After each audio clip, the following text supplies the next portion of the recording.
შემეცნებით საგანმანათლებლო პროექტი რადიო კინო მზადდება სტუდია კოცის ბაზაზე. პროექტის ხელმძღვანელი კობა ცხაკაია. როსტომ ჩხეიძე, შავი ჩოხა, ქაქუცა ჩოლოყაშვილის ცხოვრების ქრონიკა.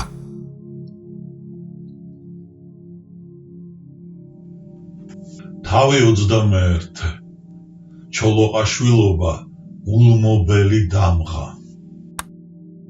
სასამართლო პროცესად სახელდებული ფარსისას იასონ ჯავახიშვილი იმ სიამაყით და პიროვნული ღირსების იმ შეგრძნებით წარმოსთქვამდა საბოლოო სიტყვას 1925 წლის 31 ივლისს თავის დროზე ფრანგ რევოლუციონერებს რომ სჩვეოდათ. საბჭოთა ეპოქაში კი სრულიად გაქრებოდა საზოგადოებრივ პოლიტიკური ცხოვრებიდან. მსხვერპლად გამეტებულ ადამიანებს იმის უფლებასაც აღარ მისცემდნენ, რომ სიკვდილის წინ თამამი სიტყვა გადმოესროლათ, მომხრეთათვის იმედი და სიმხნევე ჩაენერგათ, მოძულეთათვის კი ეგრძნობინებინათ. ჩემი აღსასრულით სულაც არ მთავრდება ყველაფერი და ელოდეთ განგების განაჩენსო. ცვლილებანი, რომელიც საქართველოში მოხდა, გამოიწვია არა ხელისუფლების შეცვლამ, რასაც მეორე ხარისხოვანი მნიშვნელობა ენიჭება, არამედ საქართველოს დამოუკიდებლობის გაცამტვერებამო. დაუნდობლად აცხადებდა იასონ ჯავახიშვილი და ქართველ კომუნისტებს იმოწმებდა, თვით მათ რიგებში მოხდა გადამხრელობა, უკლონიზმი. ქართველი ერი კი აიძულა დადგომოდა აჯანყების გზასო. დამოუკიდებლობის კომიტეტს 1000 რამეს რომ აბრალებდნენ, მათ შორის რაც მის დაარსებამდეც მოხდა და რაც მისი გაუქმების შემდგომაც დუმილს ამჯობინებდნენ სვანეთის 1921 წლის ამბოხზე. მაშინ კი სვანებს ძალას ატანდნენ. თქვენ ქართველები არ ახართ და ამიტომ მოითხოვეთ რუსეთმა უშუალოდ შეგიერთოთო. კი მაგრამო, გაოცებას გამოთქვამდა იასონი, სვანები თუ ქართველები არ არიან, მით უმეტეს რუსები ვერ იქნებიან. საერთოდ კი ვერ გამიგია, როგორ კადრულობდა ასეთ ანტიქართულ პროპაგანდას ქართული ხელისუფლება, თუნდაც კომუნისტურიო.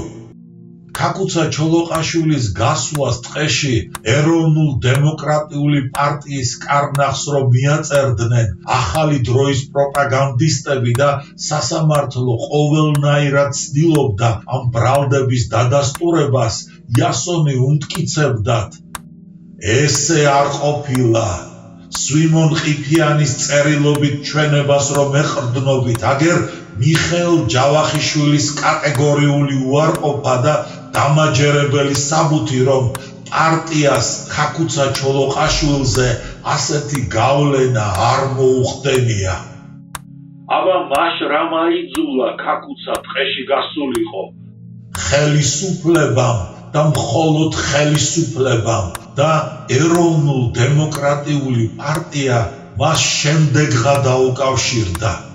სახელმწიფო ბრალმდებელი რომ ცდილობდა წარმოედგინა ჩოლოყაშვილი როგორც მძარცველი და კაცისმკვლელი და ეს გარემოებანიც დამამძიმებლად ჩაუთვალა, წინად ადიუტანტი იყო და მერე სასურსათო კომისარიატის რწმუნებულიო.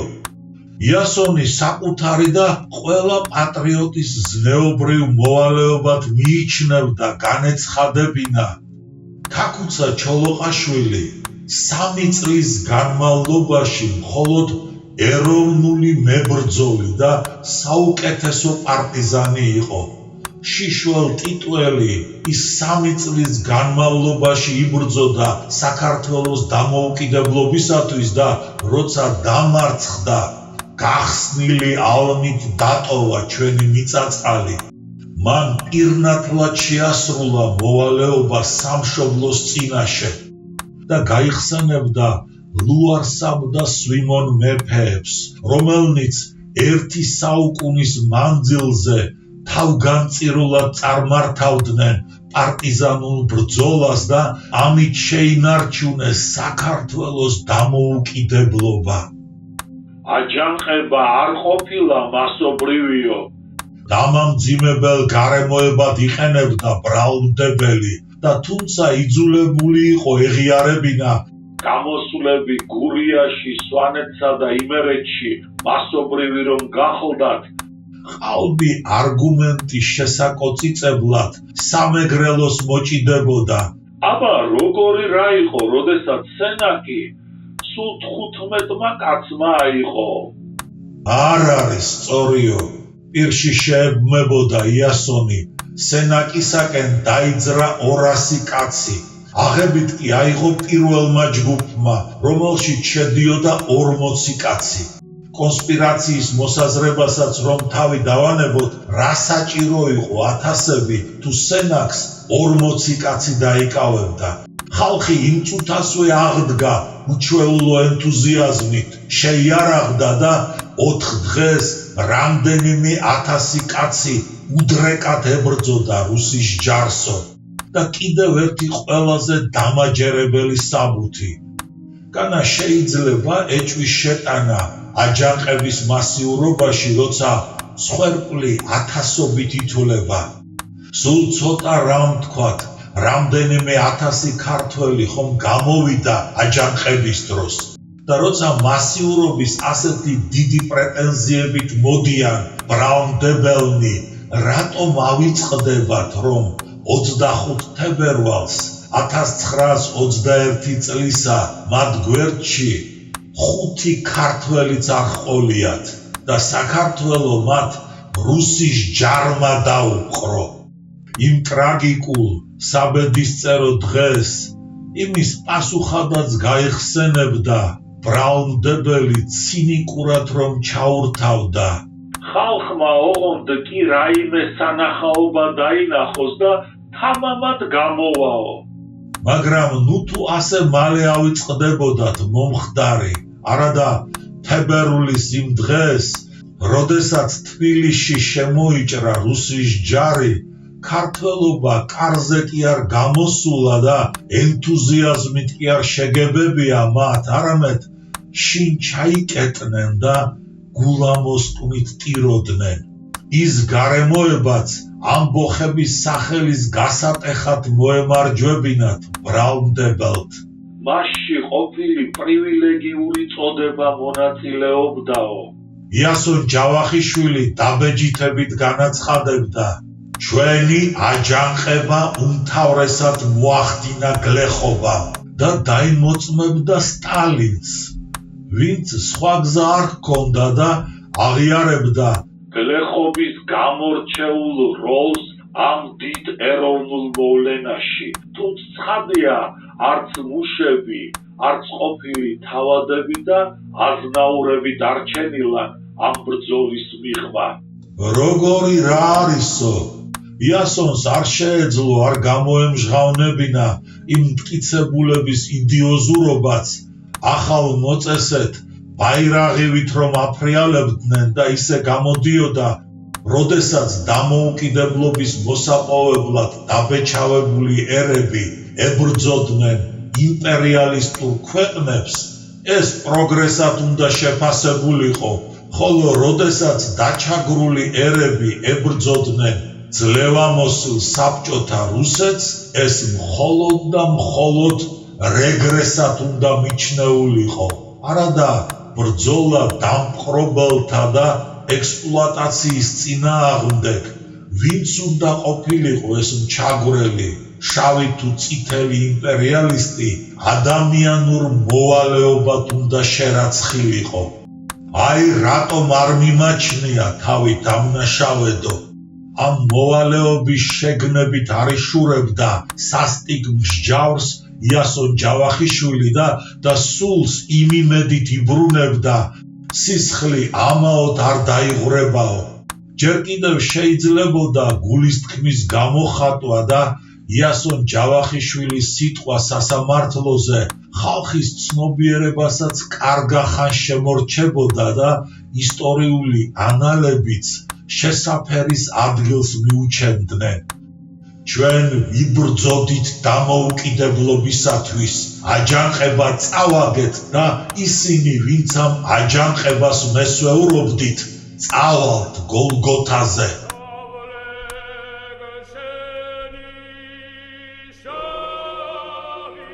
და გაიხსენებდა ერთ არაბულ ლეგენდას. თუ როგორ არ გამოანათებდა მზე და დაიკარგებოდა, მაგრამ სიბნელეს ვერ შეეგუებოდა ერთი ჩიტი, რომელიც მიზნად დაისახავდა ქვეყნიერებისათვის მზე დაებრუნებინა.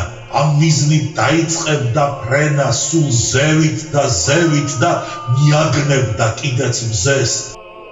აღარ მახსოვს მისცა თუ არა ჩიტმა მზე ქვეყნიერებასო.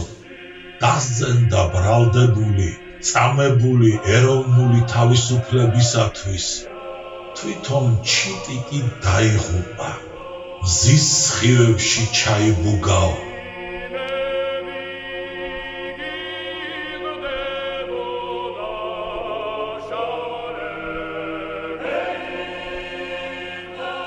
გამჭვირვალეა ალეგორია, ანტიკური ტრაგედიის მოვანდებასაც იწვევს, თორემ გოლგოთის მისტერიისა ხომ თავისთავად. წიწამურის ტრაგედია მარიკმარა გოლგოთის განმეორებად და აგვისტო-სექტემბრის დღეებიც უნდა შეხმატოდა იმ საბედისწერო სცენას. აგვისტოს ნათელი ჟამი კიდევ ერთხელ დადგომოდა საქართველოს გლოვად და ზარად. ვინც ამ აჯანყებას მესვეურობდით, წავალთ გოლგოთაზეო. მიხეილ ჯავახიშვილი გაერიდებოდა აჯანყებისათვის სამზადის, მაგრამ მერე ეხარბებოდა და ძალიანაც ეხარბებოდა იმათი ხვედრი, ვინც გაიწირა სახელმწიფოებრიობის დასაბრუნებლად. იასონ ჯავახიშვილი უკუნეთში ჩაძირული მზის ამობრწყინებასთან რომ აიგივებდა და უღირდა სისხლის დათხევა ამ რწმენისათვის. თავისი გოლგოთა ერგებოდათ შიომღვიმის შემოგარენის ტუსაღებს, თავისი გოლგოთა ქაქუცა ჩოლოყაშვილს.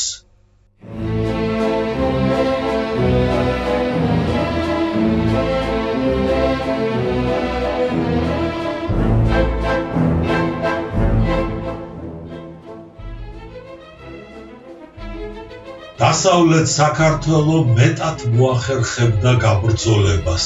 რაკიღა ხელისუფლების გაფაციცებული მზერა და მთელი ძალღონე ქაქუცა ჩოლოყაშვილის შესაპყრობად და შეფიცულთა რაზმების დასაშლელ გასანადგურებლად იყო მიმართული, გურია, სამეგრელო და სვანეთი როგორღაც მხედველობის მიღმა დარჩებოდათ და სამივე ეს მხარე მარჯვეთ ისარგებლებდა ბოლშევიკთან გაუფრთხილებლობით. სოლომონ ზალდასტანიშვილი რომ ირწმუნება, ამ მხარეებში აჯანყების ინიციატივა ხალხის ხელში მოექცაო. ილუზიებს კი არ ახოლია თავის მოსატყუებლად თუ სანუგეშოდ, არამედ ზუსტ ცნობას უტოვებს შთამომავლობას, ცნობას, რომელსაც სხვა დოკუმენტური ჩვენებანი მხოლოდ დაადასტურებენ და ახალი მასალით შეავსებენ მეტი თვალსაჩინოებისათვის.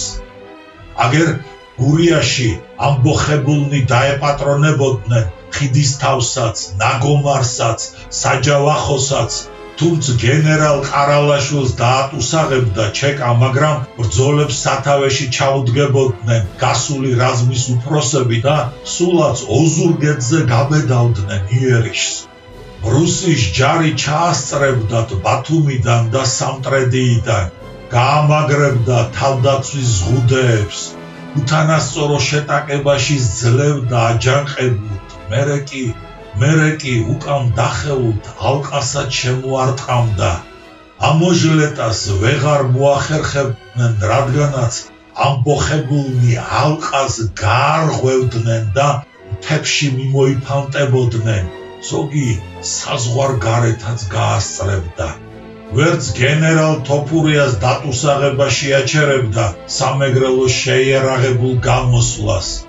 დავით მხეიძე 17 ახალგაზრდა ეროვნულ დემოკრატთან ერთად სენაკსაც დაიკავებდა, ჩეკასაც განაიარაღებდა, ციხიდან ხალხსაც გაათავისუფლებდა და იარაღსაც დაურიგებდა და ისინი დაიძრებოდნენ სამტრედიისა და ფოთის მიმართულებით. რა უბრალოდ ითქმის და რამხელა განცდებს იტევს მემუარისტის ეს ფრაზა, რამდენიმე დღეში მთელი სამეგრელო ხალხის ხელში იყო.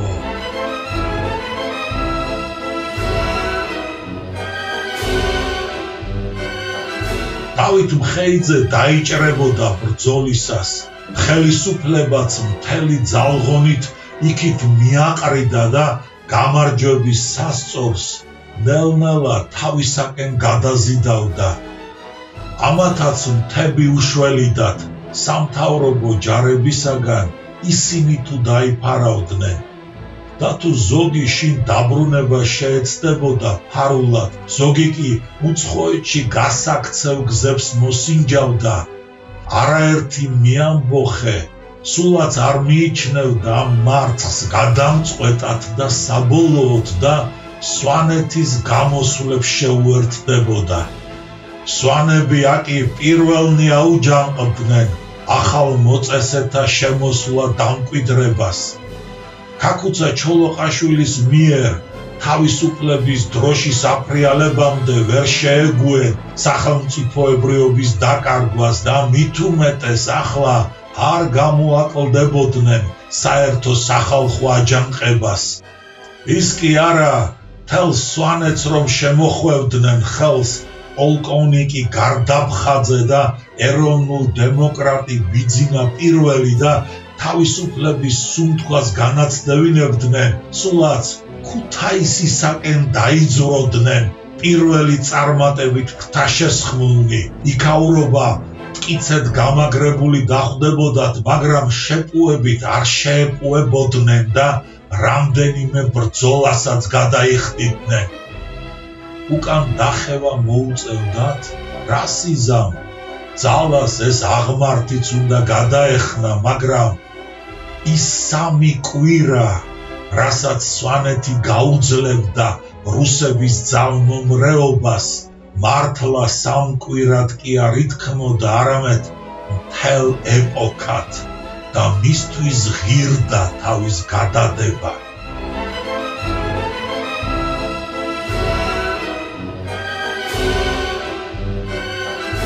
შორაპნის მაზრაში ამბოხებულნი ჩხარს რომ იგდებდნენ ხელთ, რამდენჯერმე ხელიდან ხელში გადავიდოდა ეს ქალაქი. საბოლოოდ კი ბოლშევიკები თავისას გაიტანდნენ და ამათაც რაღა დარჩენოდათ, მთებისათვის უნდა შეეფარებინათ და მიენდოთ თავი. გაცხარებული ბრძოლებისას, წინსვლისას თუ უკან დახევისას ყველანი დამოუკიდებლობის კომიტეტს უთვლიდნენ, მოქმედება როგორ გავაგრძელოთ და თქვენგან რა იმედი გქონდესო. სადღა იყო დამოუკიდებლობის კომიტეტი, რაღაც უნარი შესწევდა. ჭიათურის ტრაგედიაში ორი ძმაც მოხვებოდა.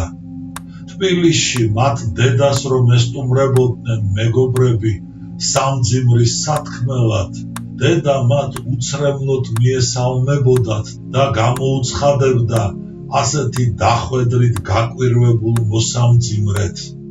სამგლოვია რომ არა მაქვს რა, ვამაყობ, რომ ჩემმა შვილებმა სამშობლოს თავი შესწირესო. მარტო მისი დატანჯული სახე ამტკიცებდა, როგორი დიდი მსხვერპლი გაიღო მისმა გულმა. დასძენ სოლომონ ზალდასტანიშვილი და იქვე გაიხსენებს თუ როგორ ჩამოუვიდა მის მეგობარს, ვისთანაც იმხანად თვითონ იმალებოდა გურიიდან მასწავლებელი ქალი, ვინც დაწვრილებით აღწერა იქაური მოძრაობის ამბები. გურიის დარბევის შემზარავ სურათთა გადმოშლა ძალაუნებურად ათქმევინებდა მასპინძელს. ალბათ ხალხს გული გაუტყდა აჯანყების დამარცხების გამო. რას ბრძანებთ? გაოცდებოდა სტუმარი და გაუმეორებდა, რასაც მთელი გურია გაიძახოდა. ერთი კვირა ხომ მაინც თავისუფლად ამოვისუნთქეთ. რა უყოთ, რომ პირველი აჯანყება სუსტი გამოდგა.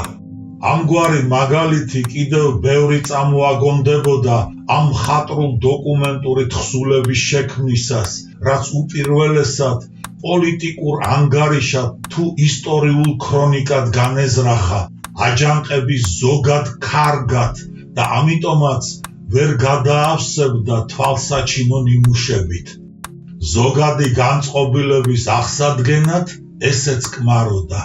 თუმცა დანანებით დაენანებოდა და გულს მხოლოდ იმის გაფიქრება გამოუკეთებდა, ისე როგორ იქნება ვინმემ არ მოუყაროს თავი და სრული სურათიც არ შექმნას გინდ ტრაგიკული ამბებისა და გინდ მხნეობისა და გაუტეხელობის ეპიზოდების. წერლური ჩარევა რომ არ სჭირდებათ, თვითონვე იღაღადებენ დროების ტრაგიზმზეც და ადამიანის დაცემასა და ამაღლებაზეცო. ერთი ხანობა ხომ მაინც თავისუფლად ამოვისუნთქეთო. გურულები თუ თავიანთი სულის თქმის დღეებს გადაითვლიდნენ, მეგრელები თავისას იანგარიშებდნენ, თავისას სვანები და იმერლები. გაკუცა შეფიცულნი კი წლებსაც გადაავლებდნენ თვალს, კაცურად რაც შეეხედათ მზისთვისაც და თვარისთვისაც და თამამად შერკინებოდნენ მოჯადოებულ წრეს. შენი გარღვევა რა გახდა ამისთანა, მოვდივართ და დაგვიდექიო. სხვა რომ არაფერი ვიცოდეთ იმ ხანაზე, ეს ერთადერთი ფრაზაც ხელშესახებად აღადგენს მის ტრაგიზმსა და საზარლობას. 7 წლისა ვიყავი, როცა პირველად წამიყვანეს დაკითხვაზე. ამას მოგვიანებით გაიხსენებს თამარ. თიკუნად ციცნა ჩოლოყაშვილი მზია ბაქრაძესთან საუბრისას და თვალწინ გეხატება იმ უჩვეულო ჟამის დადგომა, ადამიანების გაველურება, უკიდურესობას რომ მიაღწევს პარტიული მოწოდებებით გონება არეულისა და დიდად წარმატებულ კარიერაზე დახარბებულის. სხვა არაერთ ეპიზოდსა თუ რეალობასაც ამცნობდა და ამ ნაამბობის საფუძველზე შეიქმნებოდა ის დოკუმენტური მოთხრობა, რომელიც თავისთავად შემძვრელია და მით უმეტეს მეფისტოფელური ეპოქის ფონზე. თამარი დედასა და უმცროს დასთან 3 წლის ქეთევანთან ერთადაა დაპატიმრებული. ეს უკვე მეორედ, დიახ მეორედ, მიუხედავად მცირეწლოვანობისა და ამჯერად მთელი სანათესაოს ქალებით დაუტუსაღებიათ და კიდევ ტყეში გასულთა თითქმის ყველა ახლობელი ქალი, სულხანიშვილები, ავალიშვილები, მეღვინე თუ ხუცესები, გვიანი შემოდგომაა. ყველა ტუსაღი თელავის მილიციის მეორე სართულზე შეუყრიათ ერთ ოთახში. სულ 80 არიან, ამათგან 50 ქალია. დღედაღამ იატაკზე სხედან, ისედაც ბუნდოვანი მომავლით დაზაფრონნი. რაკიღა ლეიბისა თუ საბანის მაგვარი არაფერი მოეძევებათ. შემეცნებით საგანმანათლებლო პროექტი რადიო კინო მზადდება სტუდია კოცის ბაზაზე. პროექტის ხელმძღვანელი კობა ცხაკაია.